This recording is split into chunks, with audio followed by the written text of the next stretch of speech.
blessing.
begins the funeral service for the late Jikai Dainin Daiyosho.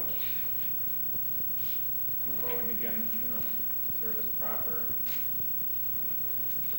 the Reverend Kenko Yamashita Roshi, Bishop of the North American headquarters of Soto Zen Buddhism, and representing the Soto Zen organization in Japan, will make a presentation of an honorary presentation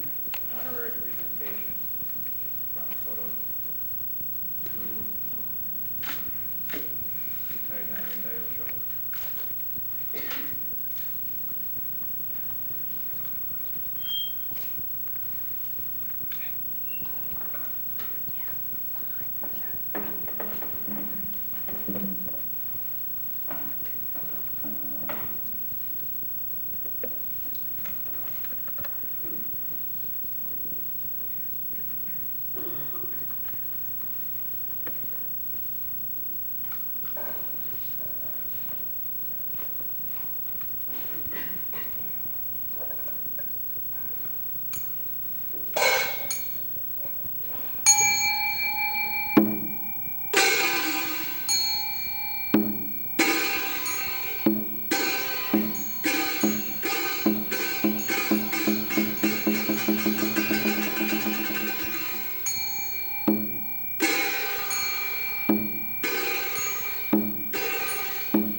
Minnesota Zen Center, Ganshoji and Hokyoji, the Reverend Dainin Katagiri.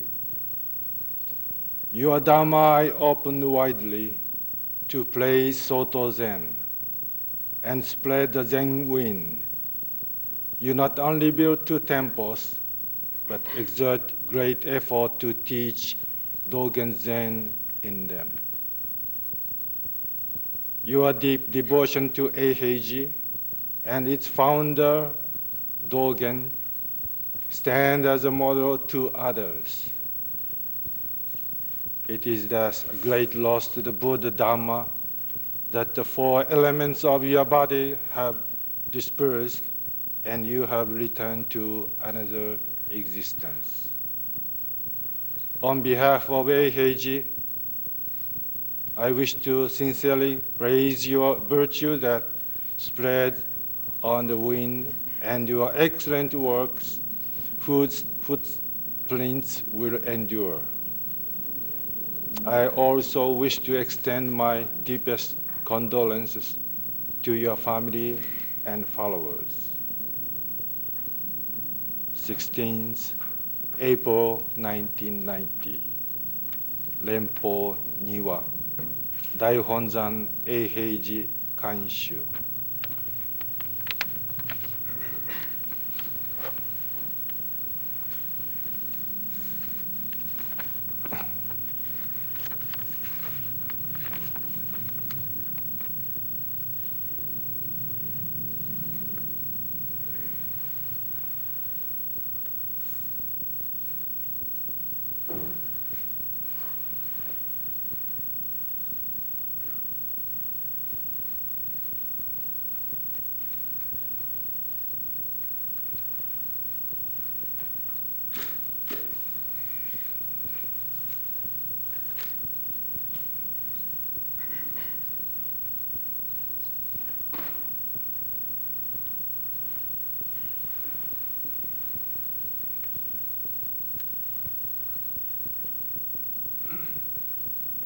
Reverend Tinshin Anderson.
You came here to bless this land with the teachings of the Buddha. Today the land thanks you with cold tears. Not only did you found Ganshoji and Hokyoji here in Minnesota, but you were also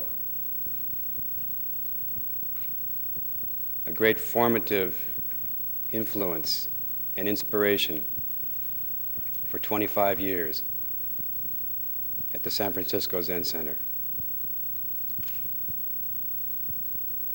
Most of all, I bring you the love of the thousands of people who you touched there. In the beginning, the middle, and the end of Buddha's life, it is his love for all being which you showed. Thus you planted the seed here. Vast, unlimited, and unwavering like a mother. Traditional and strict like a father. Flexible and fun like a friend. Kind of bland and almost secret like a Soto Zen teacher. Although love is first and last in your way, it is also not enough. As you showed, when it completely fills the body and mind, something is still missing. Therefore, you also demonstrated virtue, an awesome transformation of love. Through your body, you taught. By the way you walked, by the way you sat, by the way you stood, by the way you laid down, by the way you laughed, by the way you smiled, by the way you shut up.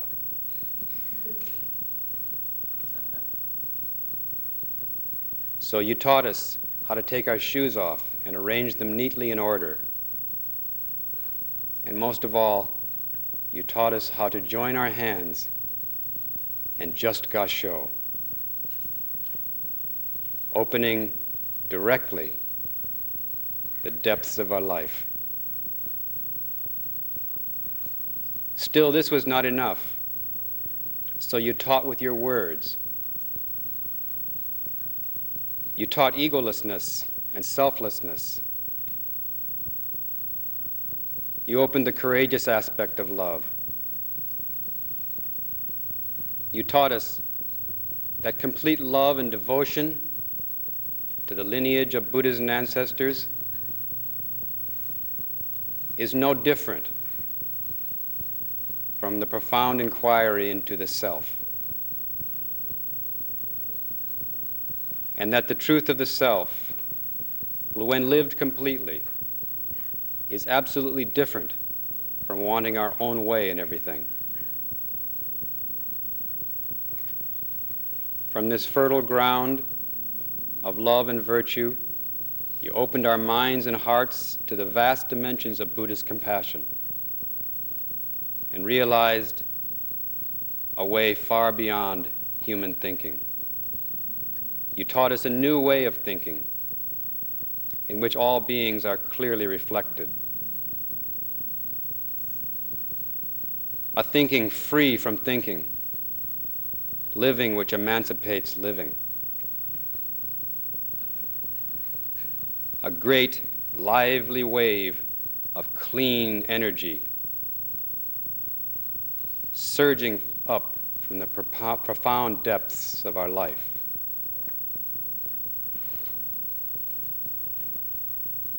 This is the vow of the jewel mirror samadhi, which you showed and which now reflects back to you. We will never forget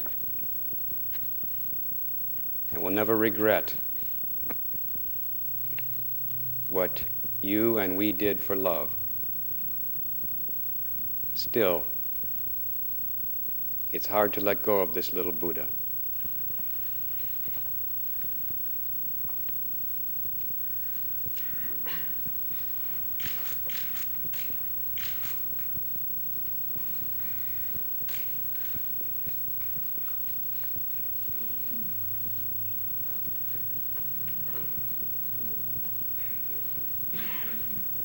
Reverend Koshin Ogui.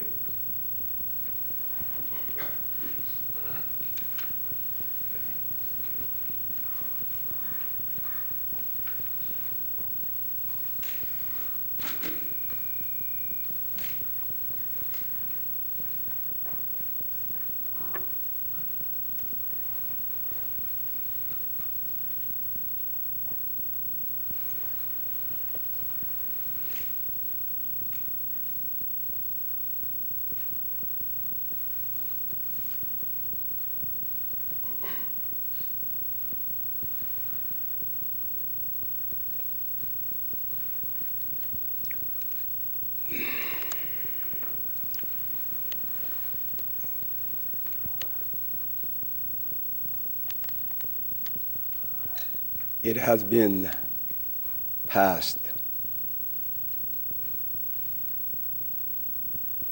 20-some years since we met each other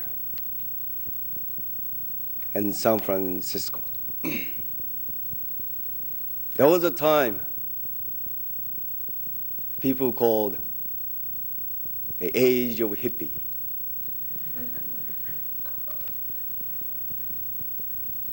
One of young girl came to sit with you and Shinryu Suzuki Roshi was almost naked. She said She wore tennis coat, net. Suzuki Roshi said, from next time you wear something. Then that young girl said, I wore. This is my clothes. That was tennis net. I enjoyed it. I still remember.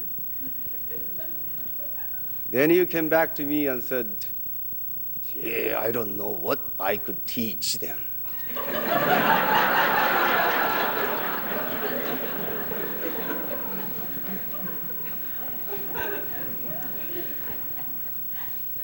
You came along such years, all the way to this snow country. And I'm also in Cleveland, Ohio.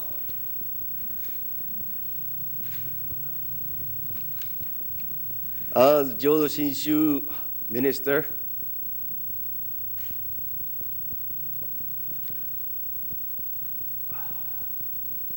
what the karmic path that we have walked.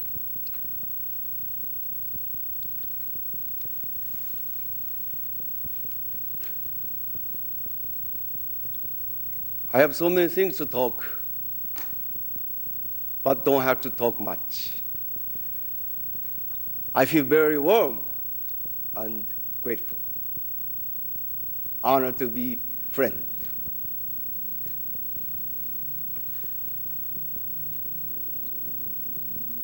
But let me extend my respect to you and same time to your wife. Katagi Roshi, not many women like to share the life with Buddhist priest, especially with Zen priest. They don't know how do they take care. I shouldn't say that. Most of the Zen priests ignore their wives even. I hope you didn't. So here, let me extend my great respect to your wife, Setsu Katagiri, and your family who shared life together with you. At the end, concluding my talk, now you're saying, don't talk too much.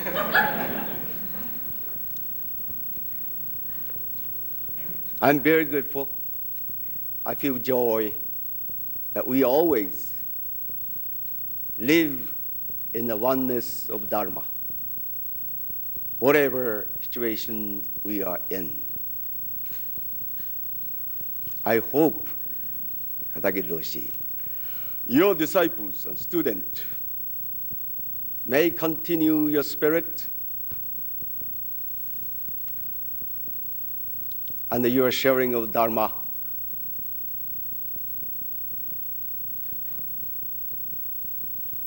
Not much with selfish ego, but egoless ego, you might call universal ego. And keep up this Minnesota Zen Center as humble token of your spirit. And as a good example of all other Buddhist group in the United States.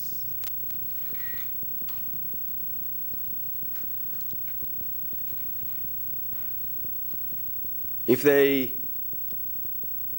make a trouble, you may always scold them. They may not keep harmony for a while. Even students who have studies and practice egoless way, they might show quite ego and selfishness. You may smile and laugh with them again.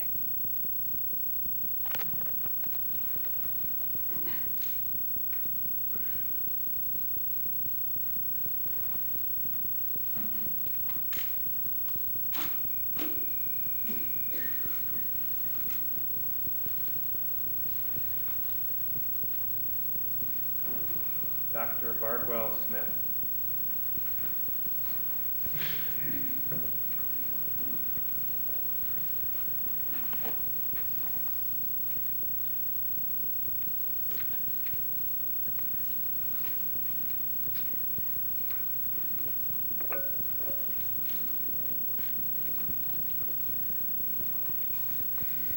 Our friend and teacher would have been amused at my mistake.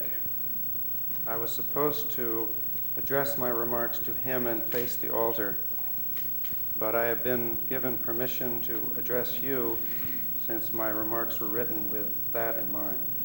Shichirei shimasu. The Confucian scholar Du Wei Ming expresses the real meaning, I think, of an occasion such as this. He says that the memory of the dead intensifies the care for the living. When one recollects the life of Dainin Katagiri Roshi, this could hardly be more true. He was not only full of life himself, but his very death intensifies our care for the living, for all sentient beings. How could it be otherwise when one recalls a person who practiced dying to all that was not life-giving? Gratitude for his life, therefore, calls us into deeper forms of being. Each of us will remember our final visit with him. My last brief time with this dear friend was on Christmas Day with my wife. Sitting upstairs with him and Tomoe-san, we all knew that this could be the last meeting. There was a quality of timelessness then, of suspended yet inexorable time together. While inevitably sad, this occasion was one of profound gratitude for such a life. And if to me and my wife that parting was both empty and full, how much more to you who saw him day after day, month following month, for however many years. In a few minutes, let me try to express in small part what his life signified to me. I knew him largely through his many visits to Carleton, where I teach. I saw him as a kind of living national treasure and coveted for Carleton students the chance to be exposed to him. Over 15 years, I coaxed and lured him to Northfield. He came for single lectures, for groups of lectures, for 10 weeks of lectures, conducting Zazen for a whole term once, 3 days a week.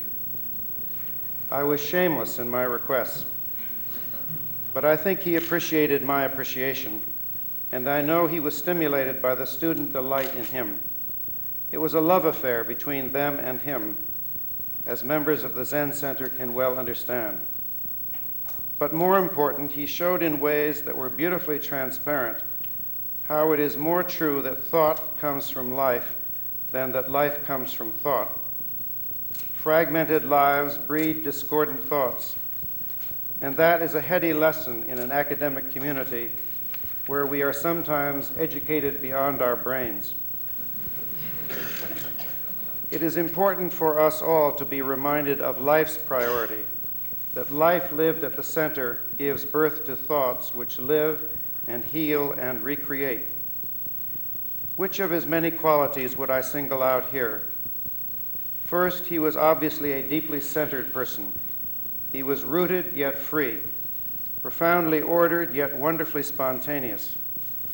This came, of course, from 4 decades of sitting and of returning to silence, as he liked to say. While extraordinarily open to new ways, there was a powerful, reliable constancy about him. Secondly, as everyone knows, his sense of humor was incredibly delicious. Sometimes calculated to break the tension of a moment, it was nonetheless purely natural, and he obviously delighted in gentle self-mockery. Many of the private moments I treasure having had with him were filled with ridiculous humor. That wonderful smile reached from his eyebrows to his gaita. Moreover, there was not a pompous bone in his body. While shy in many ways, his own lack of self-consciousness helped others to relax at once. No aura of self-importance existed. No stink of Zen, as they say. yet he obviously had a deep sense of his own calling and of its importance. In that respect, he was similar to the famed literary critic at the University of Michigan, Austin Warren, who liked to say, "I take my art seriously, but not myself." Fourthly, I had read Zen Mind, Beginner's Mind several times before really knowing what a beginner's mind was like. And into my life walked Katagiri Roshi. What had been abstraction now appeared with shaven head and black robes, a true Shoshin, one whose original face he always showed. There was a beautiful freshness to his being, and ingenuousness which is clearly rare. It was a form of innocence in the root meaning of that word, not naivete, but rather causing no harm to any sentient being. Let me read a few lines written about Shunryu Suzuki from the introduction to that book, as they are equally true of his friend Dainin Katagiri. A Roshi is a person who has actualized that perfect freedom which is the potentiality for all human beings. His whole being testifies to what it means to live in the reality of the present. But in the end, it is not the extraordinariness of the teacher which perplexes, intrigues, and deepens the student. It is the teacher's utter ordinariness. Because he is just himself, he is a mirror to his students. In his presence, we see our original face, and the extraordinariness we see is only our own true nature. To paraphrase the Chinese Taoist Zhuangzi, the true mind is like a mirror, grasping nothing, rejecting nothing. It receives but does not keep. Finally, I see his life as one which helps us all to understand what it truly means to live are my companions. I have known no one who more fit that depiction of reality than the person whose life we are celebrating. Life, however, is rarely in perfect harmony, and this he knew quite well. On the first page of his marvelous book, Returning to Silence, he writes, "The opportunity to experience real silence occurs when we have been driven into a corner and simply cannot move an inch. This seems like a situation of complete despair, but this silence is quite different from despair, because in the area of despair, the conscious flame of desire is still burning. But real silence is the state of human existence that passes through this despair. How can we experience this silence? Without everyday life, he says, it is impossible to experience silence. This means, he writes later, we have to live in the samsaric world. Truth and our everyday life are working together. Gradually, we can see this, not with our intellectual sense, but through our body and mind." And then he would turn to us and say, through mischievous eyes, "Good luck," which meant, of course, it's up to you. When I was asked to give some remarks at this service, I was told about a poem written by the black writer Maya Angelou, entitled When a Great Tree Falls, written especially for the memorial service of her close friend Alvin Ailey, the American choreographer. I had thought of reading that poem here, but could not find a copy. Let me settle for a haiku, which came in the middle of the night to conclude my remarks. When a great tree falls, sounds returning to silence, emptiness remains.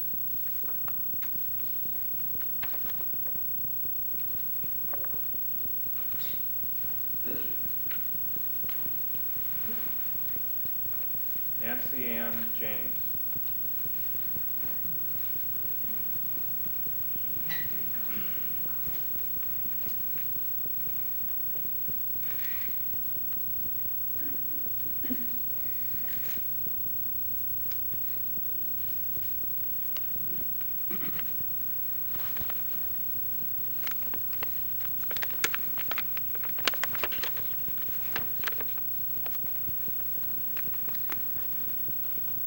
I'd like to share with you an experience I had with Katagiri Roshi in the intimate setting of Dokusan, a private interview during a sesshin.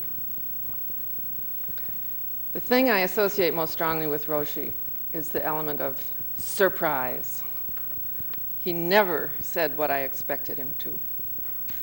When he responded to questions after lecture, he invariably came at the question from a totally different direction than I had ever thought of.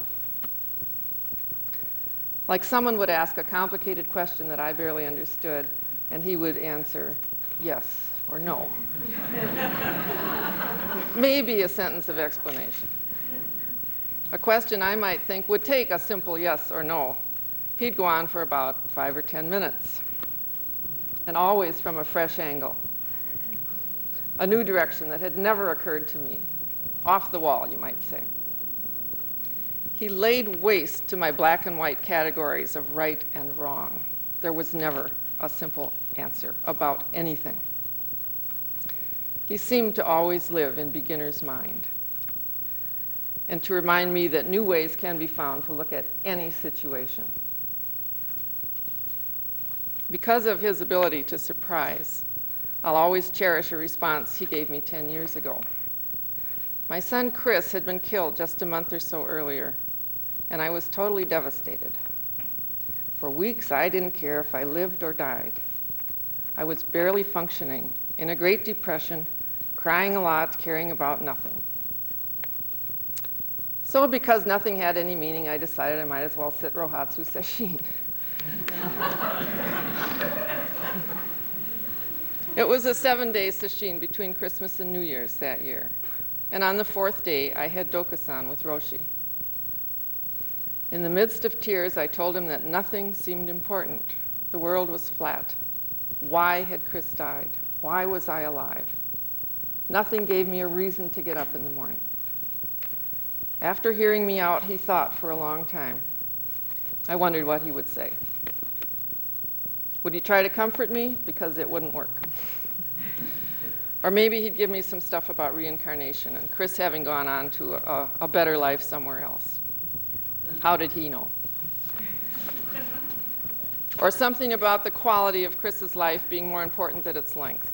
Well, the quality hadn't been that great either. What he finally said really threw me. He said, "Don't you see? Because Chris died, you have to live more."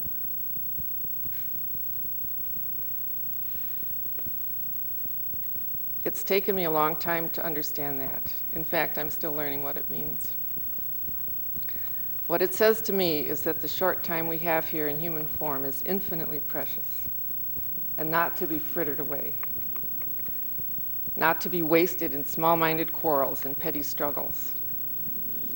That I could take that sudden end to Chris's life as a great teaching, an awakening to what is real, what's important, what has meaning, and reorder my priorities. Not let myself be dragged down by grief. Be more alert, more awake, more conscious, grow more, because Chris never got a chance to. Because if I didn't, that would be wasting Chris's life as well as my own.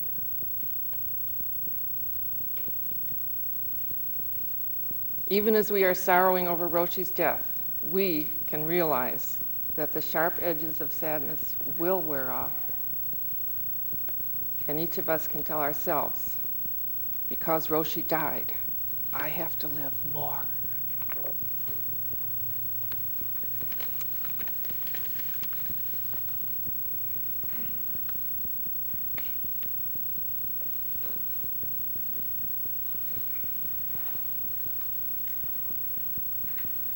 Two telegrams will now be read that were received after Hojo-san's death.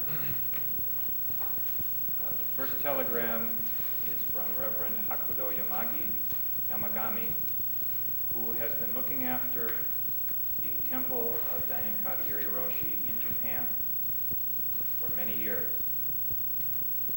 The second telegram will be from his congregation at that temple in Japan, Taizoin Temple. Mrs. Gengo Akiba.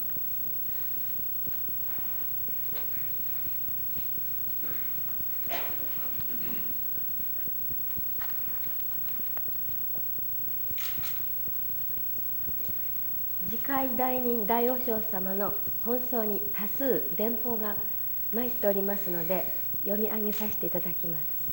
There are many telegrams sent to the funeral for 片桐老師, so I'm going to read them. I will change the order, I'm sorry.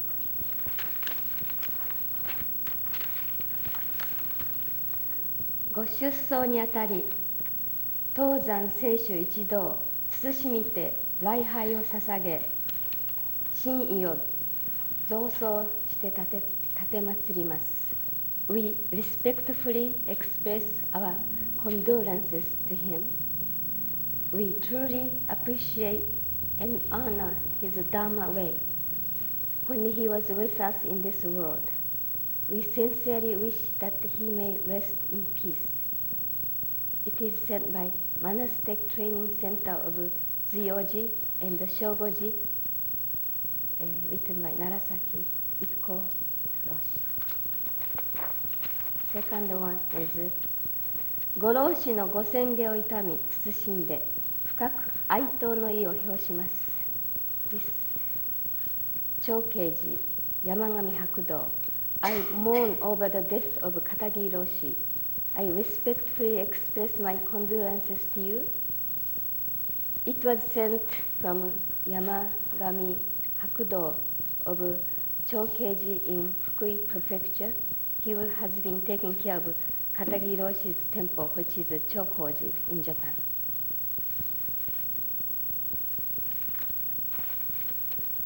Hojo様のご宣言の方に接し、誠に驚愕、返すも残念です。ありし日のお姿を忍び、団中一同深く哀悼の意を表しますとともに、心よりご冥福をお祈り申し上げます。福井県大僧院団中一同 We are truly surprised and deeply regretted to hear the news that the Hojo-san has passed away. We respectfully express our condolences to you, and we shall always remember him when he was with us in this world. We sincerely wish that he may rest in peace. The telegram was sent by the Sangha of Taiso-in in Fukui Prefecture. 他多数の心のこもった手紙が参っております。時間の関係上、割愛をさせていただき、名前を読み上げさせていただきます。There are many warm letters sent to Mrs. Tomoe. Since we don't have much time, I just going to read the names. These many letters are sent.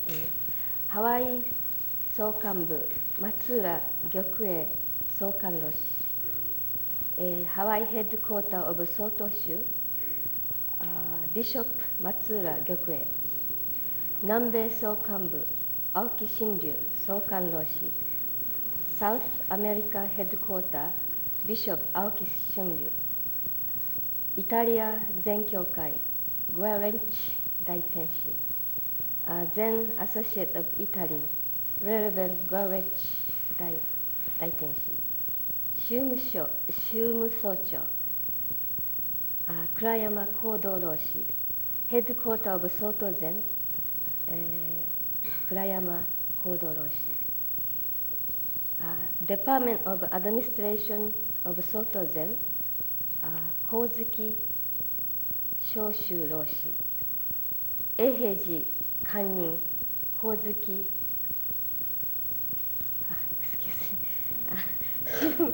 総務Department of Administration of South Soto-zen is Hosoka Yuho, and Eiheiji Kannin Kozuki Shoshu Roshi, Head Minister of Eiheiji, and Shogoji Gojikai Kaicho Kuramitsu Seiji, the President of Sangha, member of Shogoji, Dokusho Dilaba Spanish Soto Zen Buddhist Community. で、これが以上でございます。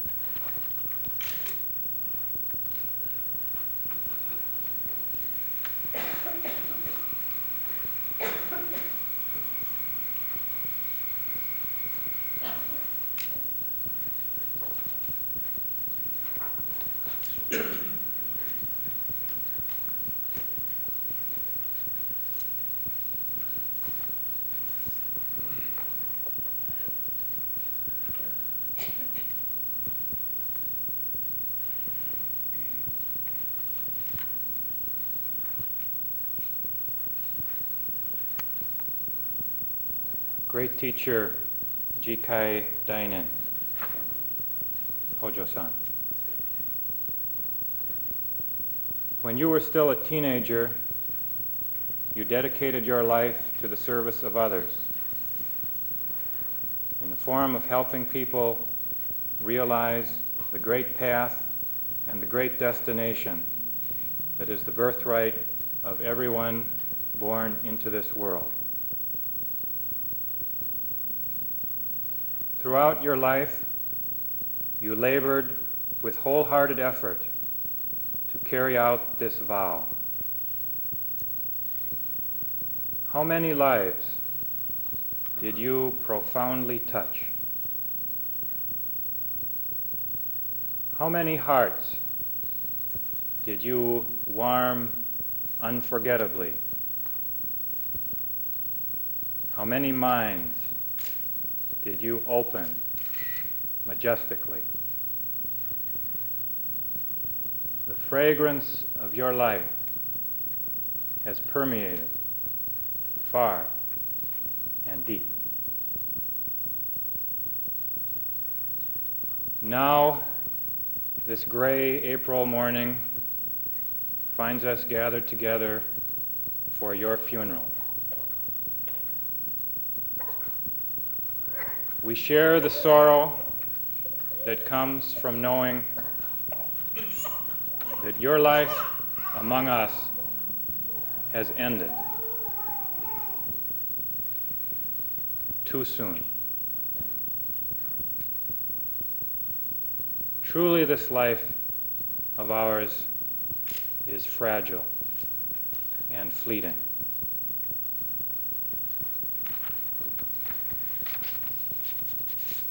But you did leave us a gift.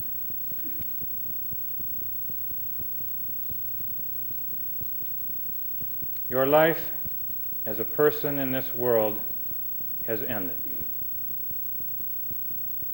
Our lives continue. In the countless ways that we are kinder, more sincere, freer, more awake, deeper, more joyful, and of greater service to others.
三図高祖吉祥の前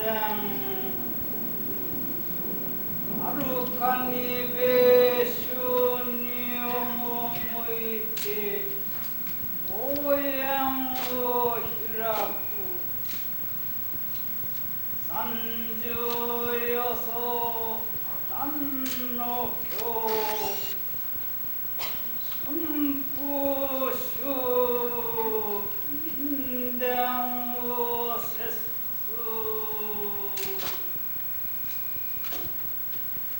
やうやしくも見れば心発涅槃愛蔵二十七世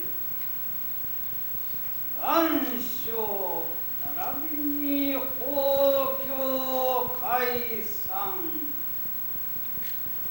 総合全道三世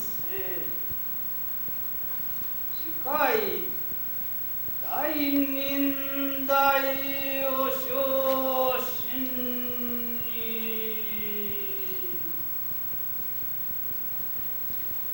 教会の師範宗門の中堅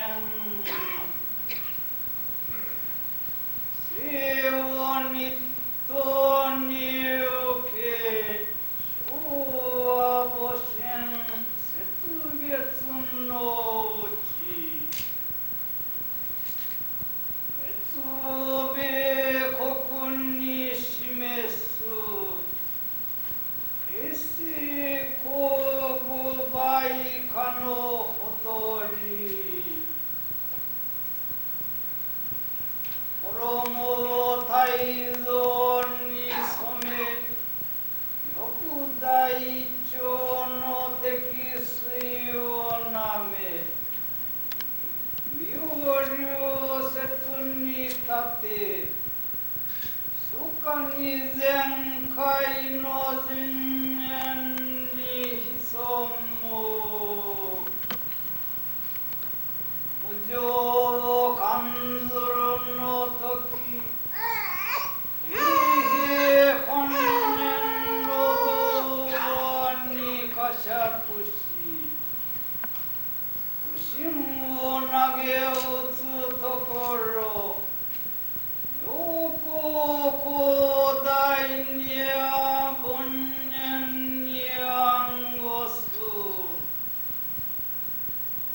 花風の図から性白にして安理また如前たり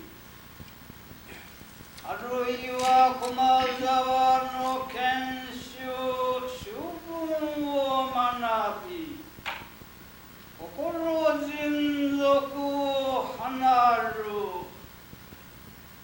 あるいは仙壇仏教の教学を収め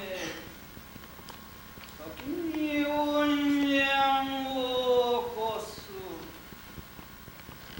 本輪良説無双の発信主張花を追番で競合す士官に開教す不断の明星書店法を守って保全す同等81世の温存不順首相お題の座に立つ上路一十三人の北見一栄将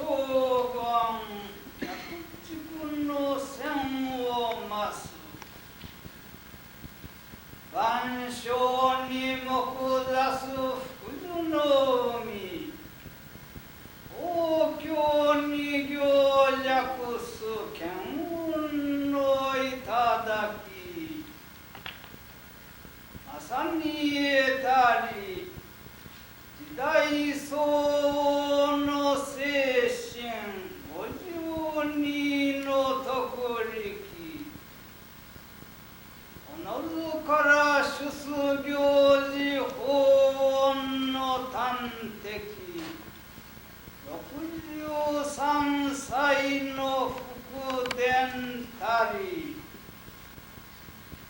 身を下方に転ずるや兄彼岸に従わんや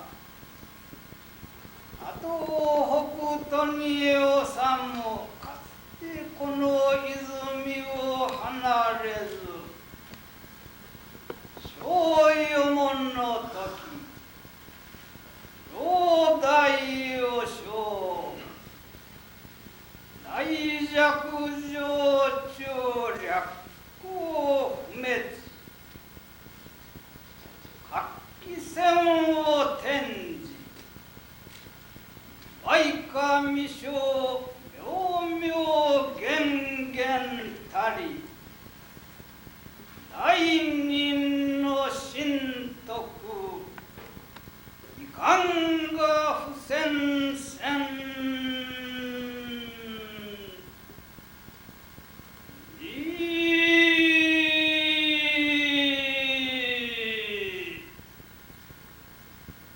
愛花おのの伊豆一石種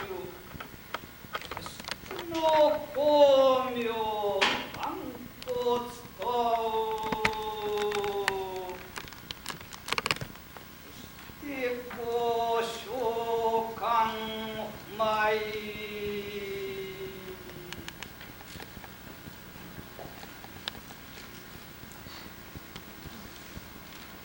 Living involved, silently sitting 63 years, plum blossoms begin to bloom. The jeweled mirror reflects truth as it is. Having been blessed with unsurpassed causes and conditions for the authentic transmission of the Buddha Dharma, Katagiri Roshi planted the seeds of the Buddha in Minnesota, the center of America. Yearning to follow the ancestral wind in the meditation hall of Gansho-ji, there were 63 years in which he came to negotiate the way through earnestly sitting in silence. He expanded the circles of way friends of one and the same practice, and as the seeds of the Buddha prospered and the plum blossoms began to bloom with increasing fragrance, he carefully transmitted the family wind of the true Dharma, acquiring the fruit of 15 petals. The jeweled mirror of Buddhas and ancestors shining all the more prosperously, he is thinking that in the nature of this place, truth as it is will be protected and maintained. Having come into contact with auspicious Zen of the great patriarch Dogen, he visited this remote land, America, and opened the Dharma relations with simple plainness for 30-some rounds of frost. He intimately taught humans and deities through spring wind and autumn rain.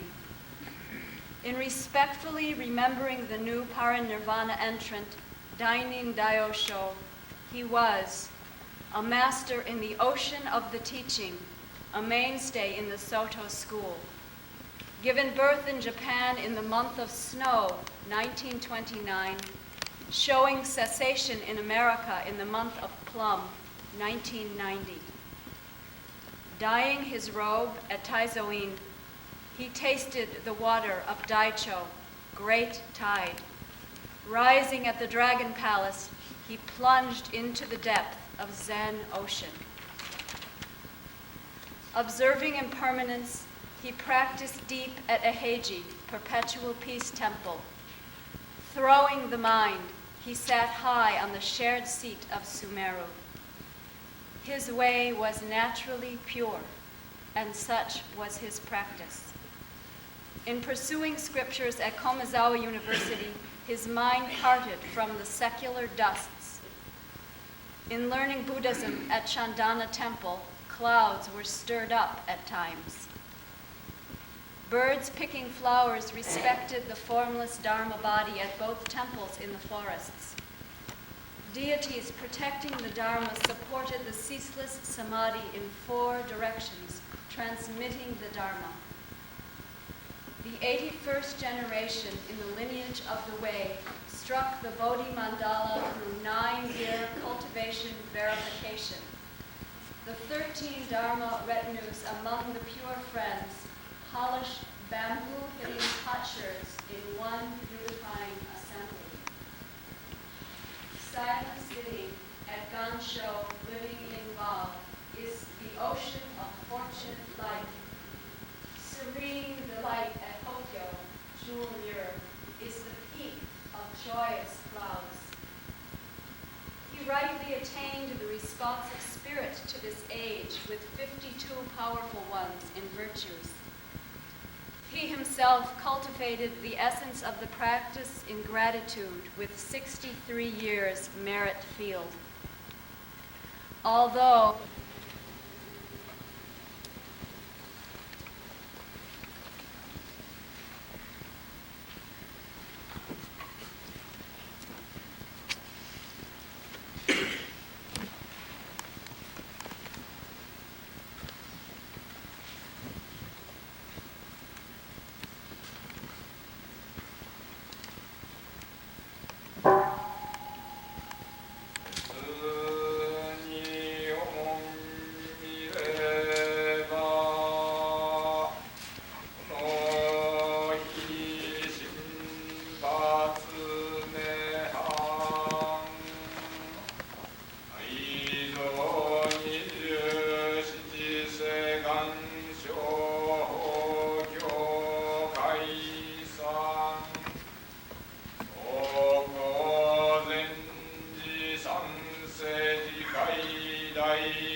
At this time, we will have a message from the Reverend Kenko Yamashita Roshi, Bishop of the North American headquarters of Soto Zen.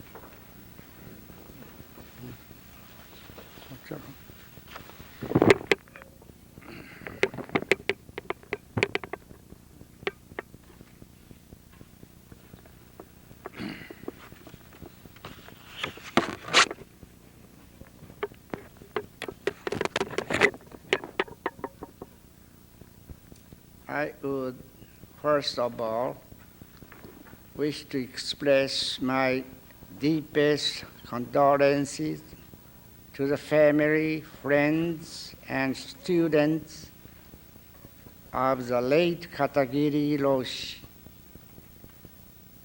I would also like to take this opportunity to thank you, everyone, for coming today to observe his final ceremonies. Katagiri, Minnesota Zen Meditation Center, but for everyone practicing Zen in America today. Katagiri Roshi's long ordeal with illness has finally come to an end. I feel some relief for him that his courageous battle has finally ended. He was a great teacher to his very last moments. I also feel some relief that during these difficult times, all of his devoted family, students, and friends helped to make his last days peaceful, happy, and fulfilling ones. I wish to personally thank all of you for this. I hope that you will carry on his teachings and his compassionate work in the many years to come here in Minnesota as bravely and as devotedly as Katagiri Roshi dedicated his life for all of us. The candle provides a bright light and warmth for us by burning itself away. We appreciate its importance by realizing its impermanence. We enjoy the sweet fragrance of the flower because it never covets its own treasure. Like the Buddha Dharma, it emanates freely in the wind for all to enjoy. To those of us who understand and try to live in the way, the light and fragrance of Katagiri Roshi's teaching will never disappear, but always exist within us all. I'm honored to be here today. And again, my sincerest condolences to all of you who have been so fortunate to have known Katagiri Roshi. Thank you.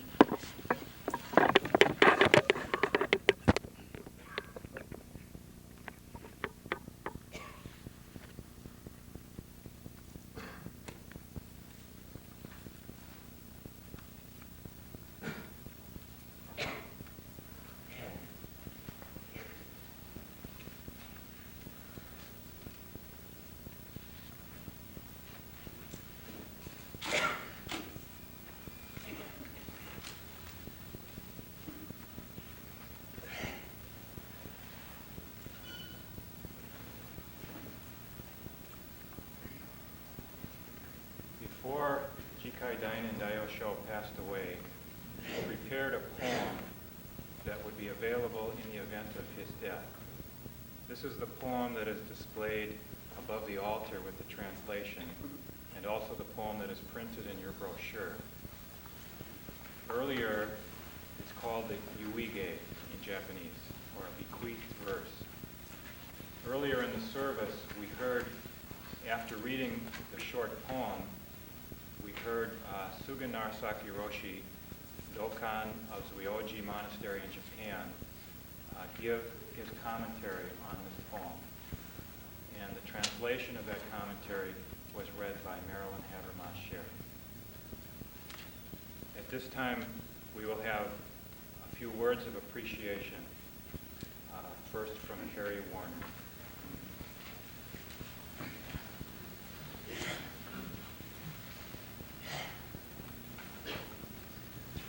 On behalf of the Minnesota Zen Center Sangha, I want to thank everyone here for coming today to share this heartfelt moment.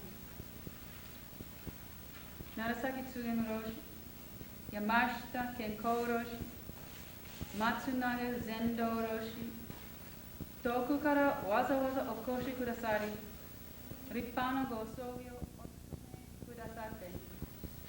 Hontou ni arigatou gozaimashita. Watakushi tachi ichido kokoro kara ore moshiagemasu.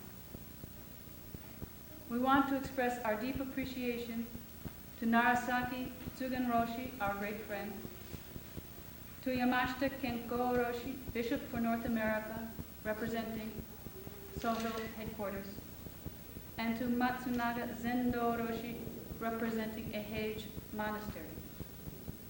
We thank you so much for your great efforts, coming so far to conduct this ceremony for us. We're deeply grateful to you. 3 teachers have helped us throughout this period of mourning, freely offering themselves. Akiba Gengo Sensei, Hosokawa Shozen Sensei, and Akiyama Tozen Sensei. Thank you so much for your support.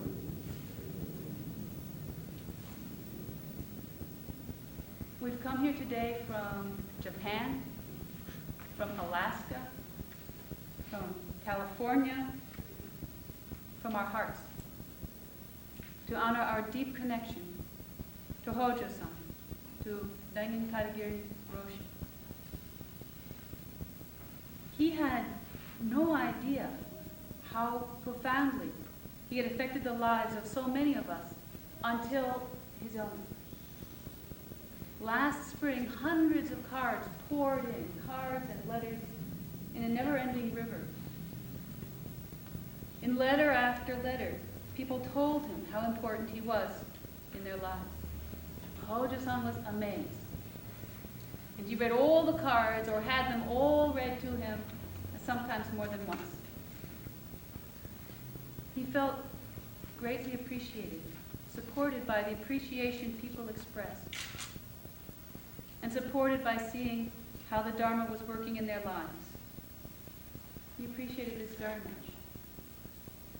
So let us now appreciate his teaching and appreciate each other.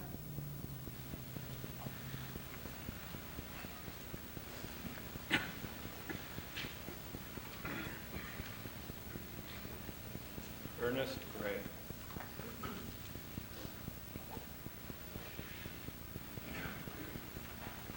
I've been asked to speak for the Katagiri family, of which I'm proud to be connected through the marriage of my daughter. Katagiri Roshi and I delighted and had much joy in our new grandson, Dyson. I've been asked to express the gratitude of the family for all the kindnesses, the cards, the flowers, the messages of sympathy that have come from everybody. I speak for the family, but really I'm speaking to a larger family, a family made up of all of those people whom he taught, whom he helped, and whom he inspired. And this larger family responded during his illness by coming forth to help in so many ways, to help in even simple details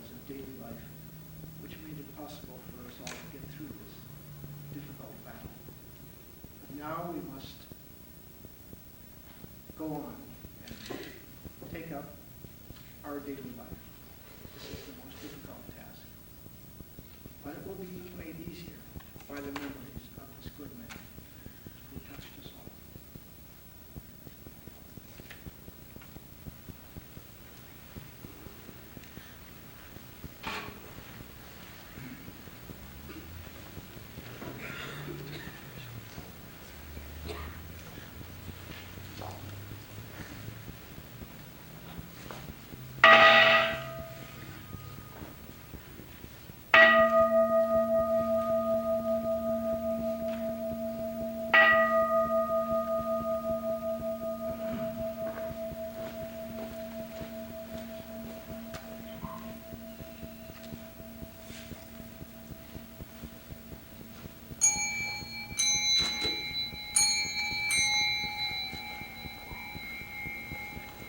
Please stand.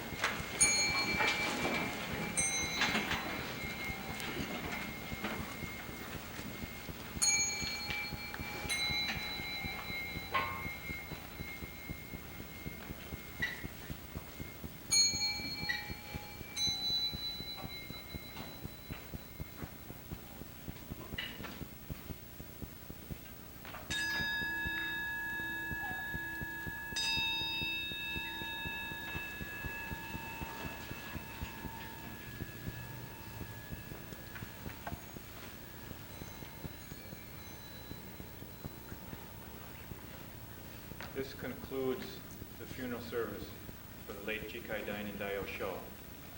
At this time, there will be an opportunity for people to offer incense who have not already had a chance. There will also be a reception outside of the sanctuary. Thank you very much.